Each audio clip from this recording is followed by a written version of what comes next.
I am Doomsvince, and this is day 16 of Spawn Year.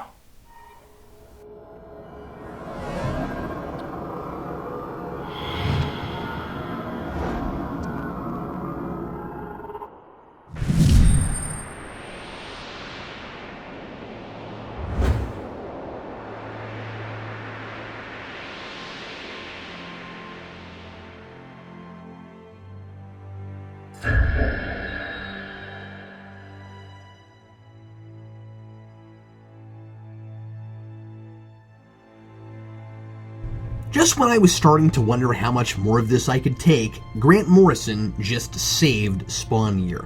Don't get me wrong, I've liked some of what I've read so far, in spite of a lot of intense frustration, especially when it comes to Violator, who seems about as good at evil schemes as an armadillo would be at latch hooking. Like Neil Gaiman and Alan Moore before him, Morrison puts his trademark stamp on this issue and introduces some wonderfully original and imaginative elements, both to the mythos of Spawn and to his backstory. Again, since McFarlane signed off on this story, but he has no credit for plotting, it's hard to know if any of these ideas were in any way his, but they might have been, and if Morrison perhaps deserves the credit. I love the idea that Malebolgia and Wynn actually conspired together to have Al murdered so he could become Spawn. Wynn actually being aware of Hell's plot is a jaw-dropping reveal. And then, in the same issue, for Wynn to become Heaven's version of Spawn, the anti-Spawn, who's chosen as a warrior and given special powers with no real choice in the matter, is genius. The idea that Heaven's angels work like a corporation out of an Earth-based office building was already fascinating, and probably Gaiman's idea, and here we're told the building has no markings and isn't numbered. Guess that means no Jimmy John's delivery for the Angels. But now Morrison is really calling into question just how much of a battle between good and evil this really is.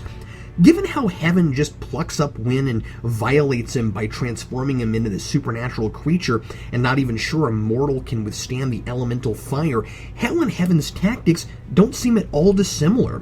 I suppose it could be argued that Heaven is doing this to a bad man, and maybe forcing him to fight an agent of evil is his penance, and that justifies it.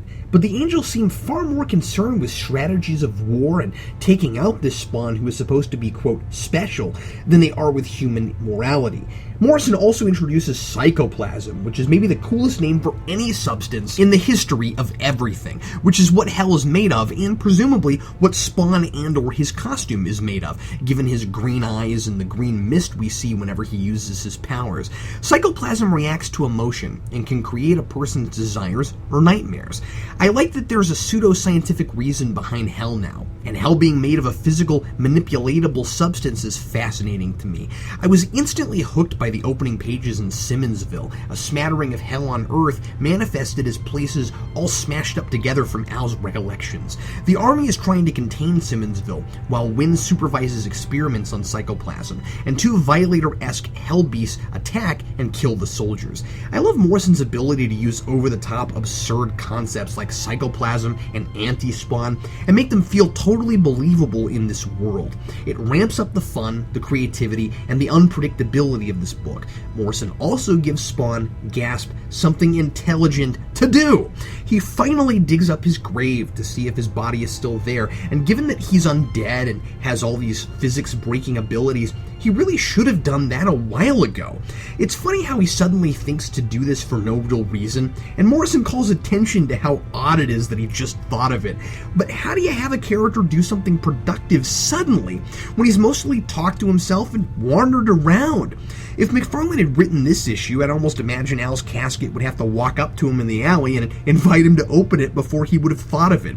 It is an appropriate time for the reader, at least, given that we're finding out about psychoplasm at the same time as Al is finding out what he really is. A rich, dense issue, expertly plotted and unabashedly out there and entertaining. Easily my favorite issue so far. Spawn Year may ultimately be hell, but today at least is a day I was happy to be here. Signed, Captain Logan.